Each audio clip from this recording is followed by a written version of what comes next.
So are you one of the people that thinks that some of the plants that have been around for a while deserve their time in the spotlight? Everybody's focused on the new it plant, but some of these plants do really need to kind of come in front and center so that people can actually admire their beauty, their resilient, all of the above. So if you're really interested, stick with me and I'll show you some of my unseen plant collection.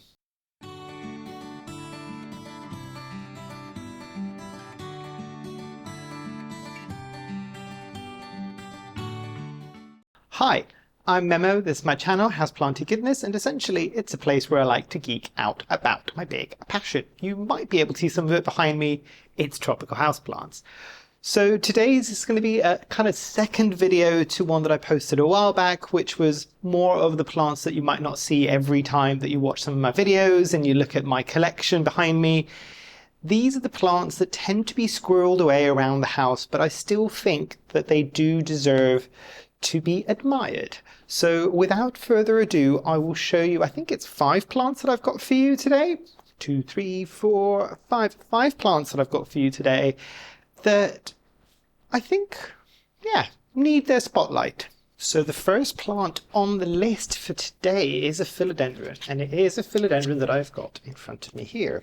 And this is philodendron, I think sometimes it's called golden violin. Let me see if I can bring it in a bit closer so you might be able to see if I hide my face behind the lush foliage. And I think it's golden violin. There are other names for it as well. I will put it somewhere at the top. But it is a spectacular plant and it is particularly hardy. Now, at the moment, I'm growing it in a semi-hydro, my semi-hydro mix that I use from Soil Ninja. And it's just kind of like chunky pebbles, basically, rather than the kind of really fine pond-like material. But it's doing really, really well. And I don't know if some people might have been around a while back. I'll see if there is a video somewhere where I can add it, where I think I even did a review on this plant, the mother plant, which unfortunately, during the refresh of the conservatory, did not make the move. It was getting too straggly, and I was just like, you know what? The propagation was a much fuller, much more lush plant. And I think there's 1, 2, 3, 4, 5, 6 cuttings in this. You wouldn't think. And to be fair, some of you might be looking at this going, oh, it's a bit small, and obviously this is called etiolation. It's all leaning towards the light that is coming in this direction for this plant. But this plant gets, in my opinion, shockingly bad light. Shockingly bad light. It gets more towards medium towards low light than it would do kind of bright indirect light, which it would be its preference. And when I had the mother plant in here and it was getting that, it like was almost the size of a tree. And I know a lot of people, even last time when I was speaking about this plant, have a lot of really good things to say about it. There's a lot of people that have got fond memories. They still think that this is one of their easiest plants. I don't know whether or not this is relatively easily accessible in a lot of different places, but I mean, what's not to love? It's got the green kind of like neon color. I'm a sucker for some neon green, one of my favorite colors, if not my favorite color. But yeah, it's just easy. It's just easy. Growing it in soil, no problem. Growing it in semi-hydro, no problem. This has got 2 janky support sticks at the back, and I don't know whether or not you might be able to see if I bring it in a bit closer. There you go. They were literally, full transparency, they were added literally minutes before I started filming. So this plant was just living its best life and supporting itself. Will it do a bit better now that it's got support sticks? Probably, if I'm basing it on what the mother plant was like. And yeah, it is just kind of really cool. This is one of the oldest leaves and it's still there. It's looking a bit busted, but not an awful lot of issues with this plant. And it's a shame that this doesn't get enough kind of the spotlight, just a bit more awareness to people. And I think a lot of the kind of neon-y, so think of the heartleaf neon philodendron, the hederaceum philodendron, the neon one, and then also the neon pothos or the neon epipremnum. I think they deserve their space in our kind of collective awareness because they are truly beautiful plants and they are very different from everything else. Yes, sometimes they can grow a bit slower because the neon element of it, it's almost, if you think about this, a bit like a variegated plant. So maybe it's not as adept at photosynthesizing as far as I'm aware as a fully green, kind of more traditional green colored plant would be. But this one I have never had a problem with. My neon pothos, it's doing well. It's never really thrown a wobbly. It's still a pothos. But yeah, that one takes a bit longer and it hasn't done very much, and I've had it for nearly 6 years. But it's okay, it doesn't get the best of light. If it did get better light at any point in its life, it probably would do a lot better, but it's still surviving. So these plants can be absolutely stunning and easy. Easy. Like, this is in regular household humidity right next to a radiator. So this gets a lot of dry air. And it's still doing okay. Zero problems. In terms of pests, I don't have too many problems with this. The occasional thrip, potentially, but no spider mites, no mealybugs, no nothing. So yes, the golden violin or golden goddess, and I'm trying to think of other names for this plant, but beautiful philodendron. Next one on the list I've got down here next to me, and this is and I'm going to butcher the name for this, but this is the Peperomia Obtusifolia Variegata, and I think this is also called the mini or the baby rubber plant, and you can kind of see it there. It's looking barren in places, but you can see the beautiful variegation that you can kind of get on the leaves. I've got it in a decorative pot because this sits in one of the guest bedrooms in the house, and I mean, I thought the pot might be a good kind of contrast to the actual colour of the plant itself. But I'll give you, see, leaves fall down. It's not a problem with this one. This, for the people that have been here for a while, will know that I generally do not tend to keep peperomias for too long. I've kind of fallen out of love with them. You can see their kind of telltale inflorescences, which is kind of like a rat tail. This doesn't smell particularly bad. A lot of the time, some of the peperomia blooms, if you go up and smell them, they stink a bit of rabbit poo, or kind of like rodent poo, I think, anyway. But this is one of the few, if not the only remaining, oh no, I've got a couple of peperomias that I did in a plant swap recently, but this is one of the few peperomias that has still managed to make it into my collection. This plant, for all the neglect, and you can tell that it's been neglected as well, but for all the neglect, this gets beat down in a south-facing window, but for all the neglect that it gets, this is 6 or 7 year old plant at this point. And by the way, before you say it's not an awful lot of it to grow in 6 or 7 years, this is a plant that I got and it was about this small. It was 2 or 3 tiny leaves. It was a mini plant. And I have since propagated it and chopped it and put it back into the pot. So I've now got 1, 2, 3, 4, 5, 6, 7, 8, 9, 10, 11 growth points. So that would be why it's kind of stayed as small as it is. And I kind of wanted it a bit more compact. And this is a great plant. And the other thing that you might be able to see, if I bring it in a bit closer and maybe hide myself, I don't know whether or not it's going to come up. But actually, if I turn it around, you might be able to see. Oh, there you go. Can you see the red and the slight blushing on the actual stems itself? It's a very interesting plant, and I know that there is an all-green version of this. I've seen it.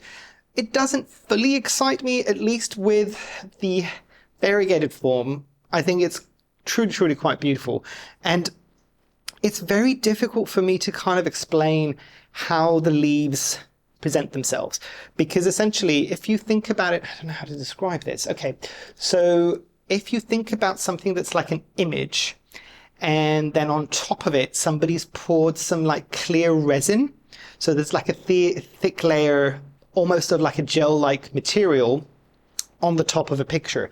That is what these leaves kind of look like. So they've got that translucency into them.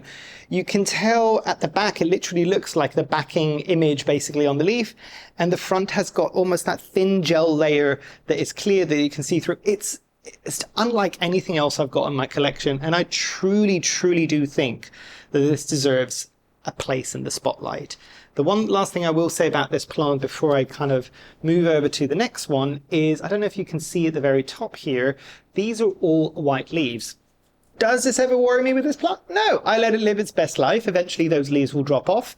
That whole growing tip might drop off if it's not kind of getting enough, but it self-prunes a lot of the time for me. So that might drop off, that little tip might die off, and then it will branch off somewhere else and it will have a bit of a green again, and it's fine. I don't fuss this, and it stays relatively compact for the people that live in apartments. And again, it's looking a bit janky because I could maybe present this a bit better, but I don't care.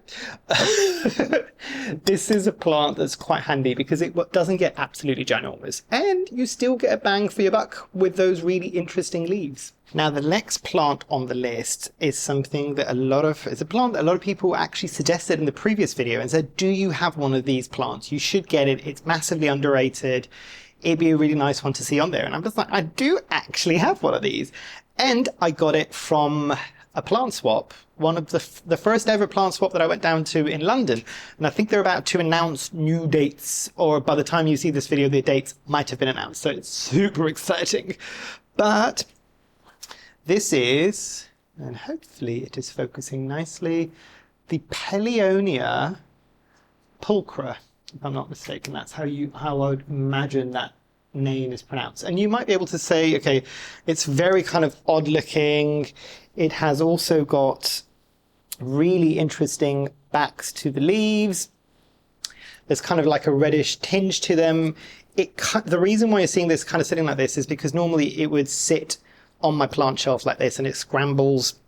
Would this do well if I gave it something to climb up, like a moss pole? Possibly. But at the same time, I quite like the way that it looks. Now, the one thing I will say, and you might notice it here with that specific leaf there, I just touched it and it came off. Now, let me quantify that and say this is nowhere near as sensitive as something like the sedum, the one that's like the donkey tail, I think it's called. It's not as sensitive as the string of pearls, and it's not as sensitive as the string of hearts. The string of hearts are not too bad, but a lot of those plants that I just mentioned, you kind of look at them in the wrong way, or the wind blows in the wrong direction and half of the foliage drops off, basically. This one's not quite as sensitive, but it's not far off, basically. This is also one that a lot of people would potentially be growing in a terrarium. However, okay, I've grown it in my conservatory, and I'm growing it in my conservatory because I do enjoy seeing it grow. And the interesting thing that you might see is there's some large leaves there. I've never done this in any other direction or kind of position. And then some of the lower leaves when it's like darker in the winter months. It's fine. And you can see at some point it was getting beat down with light, and some of the foliage has bleached. The white that you might be able to see right there, right there, that's not variegation. That would be the conservatory like glass paint, and it dripped on it. Didn't kill the plant, so that was fine. But this is a very, very cool one because, and again, massively underrated because, yes, you could put it in a terrarium and it'd look quite interesting in a terrarium, but at the same time, you can have this. I had this in outside in regular household humidity, and it was okay. It did all right. Is this a relatively thirsty plant? Is the pot for this quite small? Yes. I have got this in my regular kind of arrowed soil mix. This gets watered, I think, every 4 or 5 days, even now in the winter. So in the summer, it gets even more. It doesn't mind going too dry. It won't like staying dry for a long period of time, but I found a bit of dryness between watering in the summer. It doesn't really cause it much of a harm. Very, very cool plant. Massively underrated.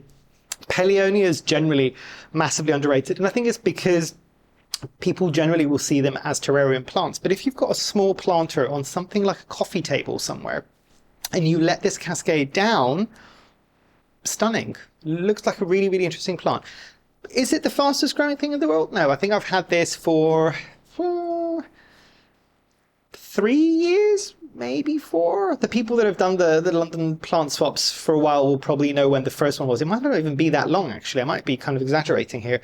But it's done really well. And this started off as a cutting with like 4 or 5 little leaflets on it, stuck it in. A beautiful plant, basically, and truly does deserve a bit more of a spotlight. This is one that if you do grow it in a terrarium, I would imagine this would be an interesting one to put onto something like, you know, sometimes you get those bits of driftwood and there's holes in them. If you can create something that a pot or some soil can sit in there, can you imagine this cascading down something like a bit of driftwood in a terrarium? Stunning. Truly, truly beautiful plant and hugely underrated in my opinion. And I'll show you a type of plant now that I don't usually show in my videos, mainly because in here it's way too humid for these plants. So this plant sits in my bedroom, right up against the south-facing window. It gets beat down with light, and you'll see what plant it is, and you'll be surprised maybe how much light I am giving it.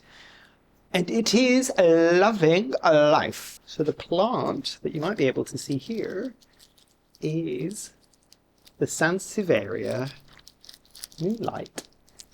Now, you might be able to see, if I bring it in a bit closer, some of that kind of silveriness that is on the leaves. Granted, you're seeing it as a bit more kind of that neon-y color. I find what this will do, for me at least, is in the winter months, because it gets as much light as it does, it tends to go towards more of this kind of light green color. When the summer comes around, it will go more towards that silveriness. And if I pulled it back a little bit more, it will probably be a tiny bit more silver. But I know a lot of people struggle to grow these plants. And this was like, there was 2 plantness when I first got this. This is a 6-year-old plant, I would say at this point. And there was 2 plantness. And obviously you know, or hopefully you know, how Sansevierias kind of self-propagate themselves. They'll send up a little runner in the soil, and then another bit of Sansevieria will pop up somewhere else. So I've got 1, 2, 3, 4, 5, 6, 7, 8, 9, 10, 11, 12, 13, 14 growth points in this from the 2 original ones that were there. So very, very cool. For the eagle-eyed, and I will bring it in closer so you can see, I am growing this in semi-hydro, but I'm growing this in semi-hydro without a reservoir. Very important for Sansevierias if you're going to grow them in semi-hydro. I mean, my kind of line of thinking with this is I practically treat most of my Sansevierias as kind of succulents and cacti anyway, so something that doesn't retain moisture for that long is great. And with this one, I think, and I just water it like if it was regular soil. With this, maybe it gets watered every 20 days now, 20 to 30 days. In the winter months, and in the summer months it might get watered once every 10 days in a south-facing window. And this is the point that a lot of people always forget about Sansevierias is, yes, they are low light tolerant. Not all of them, basically. So the really, really dark green varieties will do better because there's more dense chlorophyll in its foliage in the darker locations. But something, when it starts getting a bit brighter, you need to start thinking about giving it a bit of a brighter light situation. So the interesting thing with this, so anytime I see a plant that is slightly silvery in color, it's almost like it's self-protecting itself for some sunlight. So there's 2 lines of thought there. Either give it a lot of sunlight because it's used to getting a lot of sunlight and it's protecting itself from that, so it will kind of do its best life and you will still manage to keep that silveriness there. Or the other line of thought is give it slightly less light because it might be stressing it out too much. I found with this one, the more light I give it, the happier it gets. I'm also going to have to put this down because it's very heavy. But very, very cool plant. And one that is massively underrated. I know this was a plant that got its spotlight maybe almost 5 or 6 years ago when I first got it. Not because of me, obviously, just because it was like more people were talking about Sansevierias back then. And it kind of slowly fizzled out, and there's still people that are really interested in the different forms of Sansevierias that you might be able to get. I had a samurai, I still have a samurai Sansevieria. I had a canary one as well at some point. That's on its last kind of propagation leaf at this point. I had a starfish one which recently died. I still rate my Sansevierias as some of my easiest plants. I will kill a ZZ plant in a heartbeat.